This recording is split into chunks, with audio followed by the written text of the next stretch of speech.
My husband's best man pulled me aside at our reception and said, "There's something you need to know before you leave for the honeymoon." I was still holding my champagne glass, still wearing my veil. My new husband was across the room laughing with his college friends. Everything felt perfect. Connor looked nervous, kept glancing over his shoulder like someone might catch us talking. "Can this wait?" I asked, trying to keep my smile in place. "We're supposed to cut the cake in 10 minutes. "No," he said quietly. "It can't." He led me to the coat room, closing the door behind us. The muffled sounds of the reception felt suddenly very far away. Connor pulled out his phone and showed me a photo. It was my husband Daniel, at a restaurant with a woman I'd never seen before. Her hand was on his face. They were clearly kissing. My stomach dropped. "When was this taken?" "Last Tuesday," Connor said. "The night he told you he was helping me move furniture." I stood there in my wedding dress, the one I'd spent 8 months searching for, trying to process what I was seeing. Last Tuesday was 5 days ago. 5 days before our wedding. "There's more," Connor continued, his voice cracking. "He's been seeing her for 6 months. I found out by accident when I saw them together at a coffee shop downtown. I confronted him and he begged me not to tell you. Said he'd ended after the wedding. 6 months. I did the math in my head. That was right after we'd sent out our invitation. Right after we'd made our non-refundable deposits on the venue, the photographer, the caterer. Why didn't you tell me sooner?" My voice sounded strange, hollow. Connor looked at the floor. I thought he would actually end it. I believed him when he promised. But yesterday, I saw them again. They were looking at apartments together. He's not planning to stop. Through the door, I could hear the DJ announcing it was time for the first dance. My first dance as Daniel's wife. The room felt like it was tilting. "Who is she?" I managed to ask. "Her name is Victoria. She works at his firm. She's his paralegal." He hesitated. "She doesn't know about you." He told her he's single. The champagne in my glass was still bubbling, tiny perfect bubbles rising to the surface like nothing was wrong, like my entire life hadn't just shattered. I thought about the vows we'd exchanged an hour ago. I thought about my mom crying during the ceremony. I thought about the mortgage we'd just signed together on our new house. "Does anyone else know?" Connor shook his head. "Just me, and now you." Someone knocked on the door. "Hello? We need to do the cake cutting." My maid of honor's voice, bright and happy. I looked down at my ring, the diamond catching the light. Daniel had proposed on a beach at sunset, gotten down on one knee in the sand. I'd cried happy tears while strangers applauded. Was Victoria already in his life then? Had he gone home to her after proposing to me? "What are you going to do?" Connor asked softly. I straightened my veil, smoothed my dress. Through the door, I could see Daniel searching the crowd, probably looking for me. He caught my eye and smiled. That same smile I'd fallen in love with 4 years ago. The smile I'd thought was just for me. I turned back to Connor. "I have a question first. Did you see where they were looking at apartments?" "The new building on Riverside Drive," he said. "The luxury ones with the rooftop pool." I knew those apartments. Daniel and I had looked at them before deciding they were too expensive. Apparently they weren't too expensive when he was planning to move Victoria in. "Send me everything you have," I said. "Photos, dates, anything." Connor nodded and started forwarding files to my phone. I could feel it buzzing in the small purse my maid of honor was holding somewhere out there. "Are you going to confront him?" Connor asked. "Not yet." I opened the coat room door and walked back into my reception. The DJ was playing our song. Daniel was waiting by the dance floor, hand extended. Everyone was watching us with their phones out, ready to capture this perfect moment. I took his hand. We danced while 200 people watched and took videos. His arms around my waist felt like a stranger's. He whispered, "I love you," in my ear, and I smiled for the cameras. We cut the cake. I fed him a bite and he fed me one. Both of us laughing. My face hurt from smiling. We posed for photos with both sets of our parents. His mom kept crying about how beautiful everything was. My dad gave a toast about how lucky Daniel was to have me. The whole time, my phone kept buzzing with files from Connor. Photos of Daniel and Victoria at restaurants, parks, holding hands outside movie theaters, text message screenshots, hotel receipts. During the bouquet toss, I caught my younger cousin staring at me strangely. "Are you okay?" she mouthed. I nodded and threw the flowers. One of Daniel's college friends caught them and everyone laughed. At midnight, we said goodbye to our guests. Everyone hugged us, wished us well on our honeymoon to Hawaii. We were supposed to leave tomorrow afternoon. Daniel had booked us a beachfront resort, 6 nights in paradise. We got into the car that would take us to the hotel where we'd spend our wedding night. Daniel was drunk and happy, kept kissing my neck and talking about how perfect everything was. "Best day of my life," and he said. I watched the city lights blur past the window. At the hotel, he fumbled with the keycard while I stood in the hallway in my wedding dress. Inside, rose petals covered the bed. Champagne on ice. Everything the hotel offers newlyweds. Daniel pulled me close. "I can't believe you're finally my wife." "Neither can I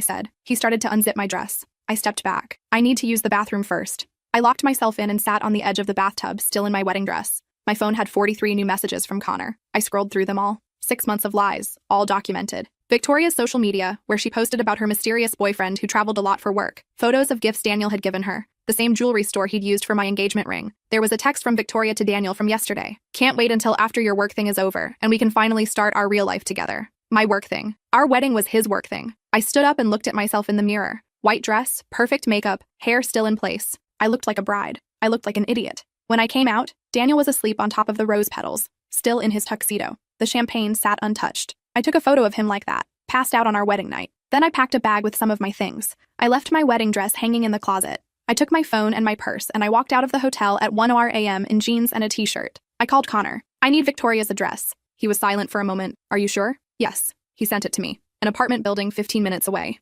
I drove there in the car my parents had given us as a wedding gift. It was registered in both our names now, as of this morning. I sat outside Victoria's building until the sun came up. Around 7 a.m., she came out the front door in workout clothes, headphones in, completely oblivious. She was younger than I'd expected, maybe 24, 25, pretty in that effortless way some people are. I watched her jog down the street and disappear around a corner. Then I went back to the hotel. Daniel was awake, panicking. He'd called me 19 times. Where were you? He demanded. I woke up and you were gone, on our wedding night. I needed air, I said calmly. For 6 hours? Do you know how worried I was? I almost laughed, the irony of him being worried about me when he'd spent 6 months lying. We should pack, I said. Our flight to Hawaii is in 5 hours. His face relaxed. Right. Yeah, sorry, I thought something happened. We packed our bags. We drove to the airport. We checked in for our flight. Daniel kept trying to hold my hand, and I kept letting him. At the gate, I excused myself to use the bathroom. Instead, I found a quiet corner and called Victoria. She answered on the second ring. Hello? Hi, Victoria. My name is Charlotte. I'm Daniel's wife. Silence. I'm sorry, she finally said.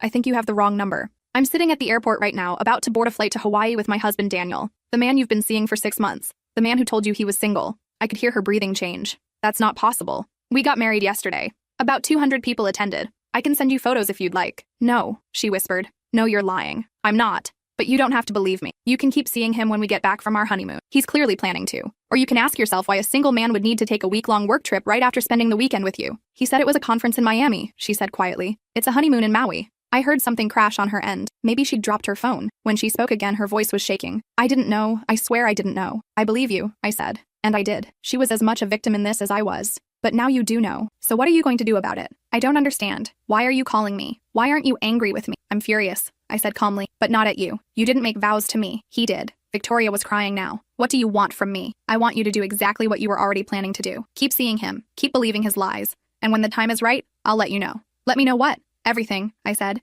Then I hung up. I walked back to the gate where Daniel was waiting. He smiled when he saw me, waved me over. We boarded the plane together. I took the window seat. During the flight, Daniel held my hand and talked about all the things we'd do in Hawaii. Snorkeling, sunset dinners, couples massages. He'd planned everything so carefully. Such attention to detail. I wondered if he'd planned his life with Victoria with the same care. We landed in Maui and took a taxi to our resort. It was beautiful, exactly like the photos. Beachfront bungalow, private lanai, ocean views, the kind of place I dreamed about. Daniel tipped the bellhop and closed the door behind us. Finally, he said, pulling me close. Just us. I let him kiss me. I let him believe everything was perfect. That night we had dinner at the resort restaurant. Daniel ordered wine and toasted to our future. He talked about the house we'd just bought, how we'd decorate it together, maybe get a dog, maybe start trying for kids in a year or two. I can't wait to spend my life with you, he said. I smiled and raised my glass. Back in our bungalow, Daniel fell asleep early. The wine and the travel had exhausted him. I sat on the lanai and watched the ocean, my phone in my hand. Connor had sent me more files. Bank statements showing Daniel had opened a separate credit card I didn't know about. He'd been paying for Victoria's rent, her car payment, her student loans. Thousands of dollars every month. Money that should have been going into our joint savings. Money we'd planned to use for our future. I did the math. In 6 months, he'd spent nearly $37,000 on her. We'd been arguing about money constantly, talking about cutting back, skipping vacations. He'd said we couldn't afford a nicer honeymoon, couldn't afford to upgrade our house search, but he could afford to pay Victoria's entire life. The next morning, Daniel wanted to go snorkeling. I said I had a headache. He looked disappointed but went alone, saying he'd only be gone for 4 hours. As soon as he left, I called my dad. He's a lawyer, specializes in family law. I told him everything. He was silent for a long time. Then he said, come home right now. I can't. Not yet. Charlotte, listen to me. Every day you stay married to him, every asset you acquire becomes joint property. The house you just bought together, he can claim half. Get out now before this gets worse. Dad, I need to handle this my way. Your way is going to cost you everything you've worked for. Maybe it would, but I wasn't ready to leave yet. I spent the rest of the week in Hawaii playing the perfect newlywed. We went to luau's and sunset cruises. We got couples massages and drank Mai Tais by the pool. Daniel kept saying this was the best week of his life. Every night after he fell asleep, I'd sit on the lanai and plan. I called our mortgage broker. I called our insurance agent. I called the bank where we'd just opened our joint account. I gathered information, asking casual questions about what would happen in various scenarios. They all assumed I was just being thorough, planning for a secure future. On our last day in Hawaii, Daniel suggested we renew our vows on the beach. It had only been a week, but he thought it would be romantic. Something private, he said. Just for us. I agreed. We stood in the sand at sunset while a hotel employee played guitar. Daniel wrote new vows, talking about forever and commitment and growing old together. I said, I promise to give you exactly what you deserve. He thought it was beautiful. He cried. We flew home on a red-eye flight. Daniel slept with his head on my shoulder. I stayed awake, watching clouds pass beneath us. At baggage claim, my mom was waiting to pick us up. She hugged us both, crying about how tanned and happy we looked. Daniel told her about all our adventures, showing her photos on his phone. "You two are perfect together," she said. I caught my mom looking at me strangely in the rearview mirror as she drove us home. She knew something was wrong. Mothers always know. At our new house, the one we just moved into before the wedding, Daniel carried me over the threshold. Inside, there were still moving boxes everywhere. We'd been too busy with wedding planning to unpack. "I'll start organizing tomorrow," Daniel said. "I want everything perfect for us." That night, I told him I was going to stay at my mom's house for a few days to help her with a project. He looked confused. "We just got back from our honeymoon," he said. "I thought we'd spend time settling in together. My mom really needs help. Just 4 days." He kissed my forehead. "Okay, but I'm going to miss you." I drove to my mom's house with a suitcase. She met me at the door. "What's going on?" she asked immediately. I told her everything. She sat down heavily on the couch, her face going pale. "That son of a bitch," she whispered. My mom never cursed. "We'll get you a lawyer. We'll get this marriage annulled." No, I said. "Not yet. Charlotte, what are you planning?" I showed her the files Connor had sent. I showed her the bank statements, the receipts, the photos. I showed her 6 months of evidence. "I'm going to make sure he loses everything," I said. My mom studied my face. "You're sure about this?" "Very sure." She nodded slowly. "What do you need from me?" Over the next 4 days, I put everything in motion. My uncle worked in private investigation. He began formally documenting Daniel's affair, following him, photographing everything. Apparently, Daniel had seen Victoria every single day I'd been at my mom's house. My best friend from college was a financial analyst. She reviewed all our accounts and assets, showing me exactly how to protect what was mine. My dad connected me with his colleague who handled complex divorce cases. We met in secret at a coffee shop across town. "Illinois is not a no-fault state," the lawyer explained. "His infidelity matters, especially because he committed fraud by hiding assets and incurring debt without your knowledge." "How do I prove the fraud?" "The separate credit card he opened during your marriage, using funds from what should have been your joint savings. The fact that he lied about your financial situation while diverting money to his mistress. All documented." She walked me through the process, how long it would take, what I could expect. "Most importantly," she said, "you need to secure your assets before he knows you're filing. Move your money, protect your accounts. Because the moment he gets those papers, he'll try to hide everything he can." I went home on the 4th day. Daniel had cooked dinner, set the table with candles. He'd unpacked most of our boxes, arranged our furniture. "Surprise," he said, gesturing around. "I wanted it to feel like home for when you got back." I looked at our new living room, our wedding photos on the mantle, his law degree on the wall next to where my nursing diploma would eventually hang. Everything looked perfect. "It's beautiful," I said. He pulled me into his arms. "I missed you so much." "I missed you too." That night, we had sex for the first time since before the wedding. I felt nothing but determination. The next morning, Daniel went to work like normal. He kissed me goodbye at the door, said he'd be home by 6 p.m. I waited until his car disappeared around the corner. Then I called my dad's colleague. "I'm ready," I said. She arrived with papers for me to sign. Authorization for her to represent me. Documentation of Daniel's affair. Evidence of financial fraud. I signed everything. "We'll serve him at his office tomorrow morning," she said. "Publicly, with witnesses. It sends a message." "No," I said. "I want to do it differently." I explained my plan. She raised her eyebrows.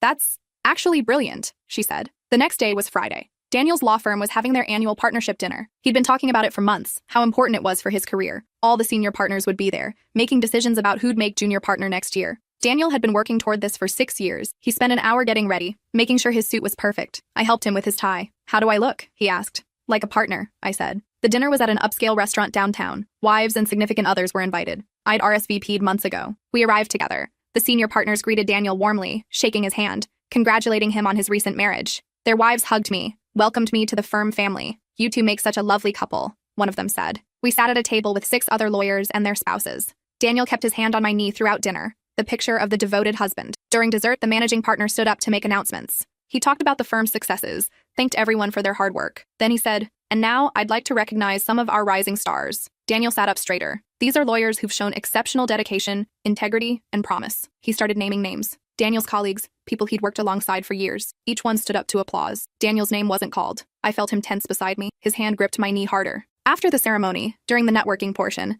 Daniel pulled me aside. "Did you see that? They didn't mention me. After everything I've done for this firm. Maybe next year," I said. We mingled. Daniel was distracted, upset. He kept watching the senior partners, trying to figure out what had gone wrong. Around 10 p.m., my phone buzzed. A text from my lawyer. "It's done." I excused myself to use the bathroom. On my way, I stopped by the table where the managing partner was sitting. "Mr. Carmichael," I said. "Could I speak with you privately for just a moment?" He looked surprised but stood up. We stepped into the hallway. "I'm sorry to interrupt your evening," I said, "but I thought you should know something about Daniel." I handed him a folder. Inside were copies of everything. Photos of Daniel with Victoria. Bank statements showing he'd been stealing from client trust accounts to fund his affair, something my uncle had discovered during his investigation. This was the piece I hadn't known about. The piece that changed everything. Not only was Daniel a cheater, he was a thief. Mr. Carmichael's face went white as he looked through the documents. This woman, I said, pointing to Victoria. She works for your firm, and these accounts he's been accessing belong to your clients. Where did you get this? He whispered. I'm his wife. I found it while organizing our finances. I paused.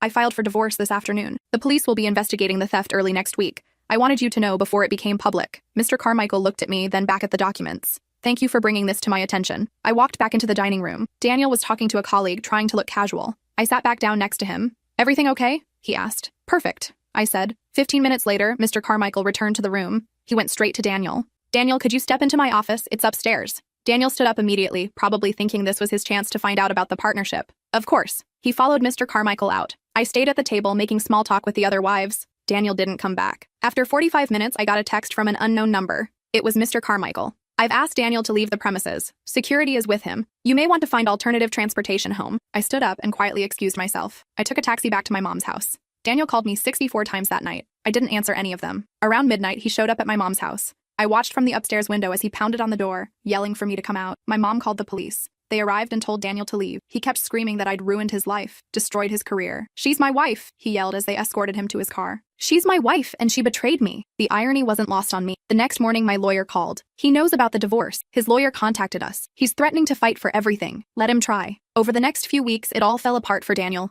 The law firm fired him after confirming the theft from client accounts. The state bar opened an investigation. His face was in the legal newspapers, his reputation destroyed. He'd taken $94,000 from various client trust funds over the course of 8 months, using it to fund his double life. That was a felony. Victoria called me one afternoon. I just wanted to say I'm sorry, and thank you. For what? For warning me. I broke up with him the day you called. I thought about not doing it. Thought maybe you were lying. But then I started noticing things. The way he'd panic when his phone rang. How he'd never let me meet his friends. I realized you were telling the truth. What did he say when you ended it? He cried.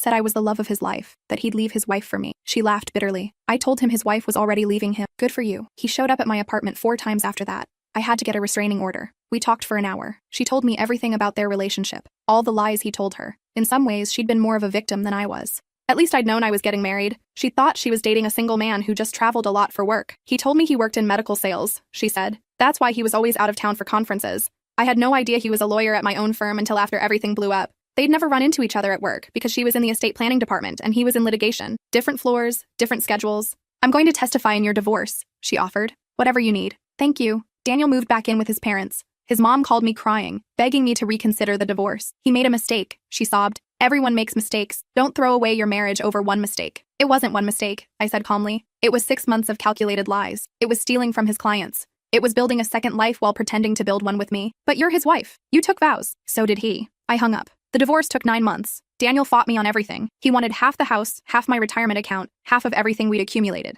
My lawyer destroyed him in court. She presented evidence of the affair, the financial fraud, the lies. She showed how he'd stolen from our joint savings to pay for Victoria, how he'd opened credit cards in both our names without telling me, running up debt for his secret life. The judge was not sympathetic. Daniel got nothing. No house, no savings, no assets. He actually owed me money for the debt he'd created. Furthermore, the judge said, given the defendant's ongoing criminal proceedings for theft from client accounts, and his pattern of deception, I'm ordering him to cover all legal fees for this divorce. Daniel's lawyer looked like he wanted to cry. Outside the courthouse, Daniel tried one last time. He grabbed my arm as I was walking to my car. Charlotte, please. We can fix this. I'll do anything. I looked at his hand on my arm, then at his face. He looked terrible. He'd aged years in months. Do you know what the worst part is? I asked. What? I would have forgiven the affair. If you'd come to me before the wedding, if you'd been honest, we could have called it off. I would have been hurt, but I would have survived. His eyes filled with hope. But you didn't just cheat. You stole from me, from your clients, from everyone who trusted you. You built your happiness on other people's pain, and you felt nothing. That's not true. I felt terrible about it every day.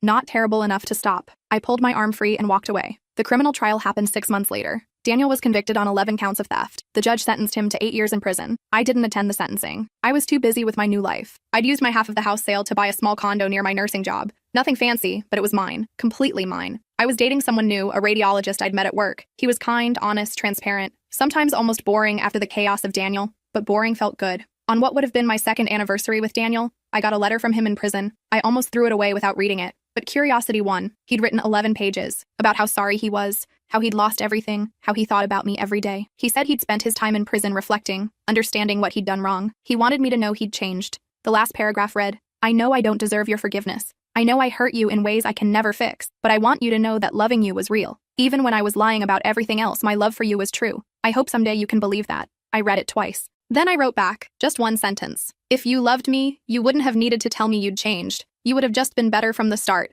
I never heard from him again. Connor, the best man who'd started all of this by telling me the truth, became one of my closest friends. He felt guilty for months about his role in it. If I'd told you sooner, he said once, you could have avoided all of this. If you told me sooner, I wouldn't have believed you, I said. I was so in love with who I thought Daniel was. I needed to find out on my own terms. Do you regret marrying him? Even for that one day? I thought about it. No, because now I know exactly what I won't tolerate. I know what real love looks like, and what it doesn't. That day was expensive, but the lesson was worth it. My mom still has our wedding photos in an album somewhere. Sometimes I look at them, at that girl in the white dress who had no idea what was coming. She looked so happy, so naive. I don't miss her. Victoria and I got coffee occasionally. We'd bonded over our shared experience of being lied to by the same man. She'd left the law firm and started her own business, helping other people organize their finances. I never want anyone to be as financially vulnerable as I was, she told me. He was paying my bills and I thought he was just being generous. I didn't realize I was becoming dependent on him. You learned, I said. So did you. Last year I heard Daniel got out of prison early for good behavior. He's working as a paralegal now, the same job Victoria used to have. He'll never practice law again. I heard he's married again. Some woman he met through a prison pen pal program. I hope for her sake he's actually changed,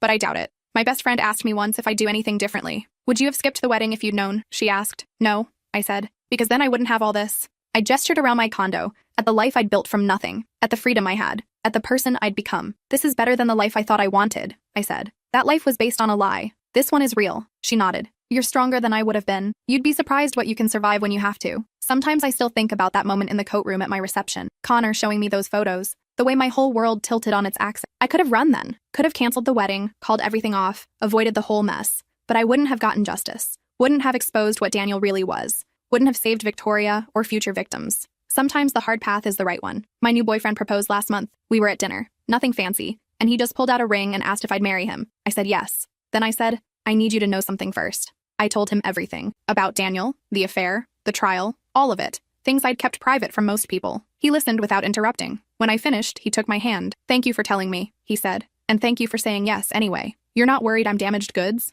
I think you're someone who knows exactly what she wants and won't settle for less. That's not damaged. That's smart. We're getting married next year. Small ceremony, just family and close friends. No big reception, no first dance, no cake cutting. Just vows. Real ones this time. Connor will be there, of course. He jokes that he's our good luck charm now. Third time's the charm, he says. This is only my second marriage, I remind him. I know, but the first one didn't count. It was over before it started. He's right. That whole day, that whole marriage, it was just a performance. This will be real. My mom asked if I was scared to try again. Terrified, I admitted. But you're doing it anyway? Yes, that's how you know it's right, she said. When you're scared, but you do it anyway. That's courage. I thought about courage a lot these days. About what it meant to be brave. It wasn't staying in a bad marriage because you'd made vows. It wasn't forgiving someone who didn't deserve it. It wasn't sacrificing yourself for someone else's comfort. Courage was knowing when to walk away, when to fight, when to burn it all down and start over. I learned that in a coat room at my wedding reception, standing in a white dress while my world collapsed. I learned it again every day after, as I rebuilt my life piece by piece, and I'd keep learning it for the rest of my life, because that's what survival looks like.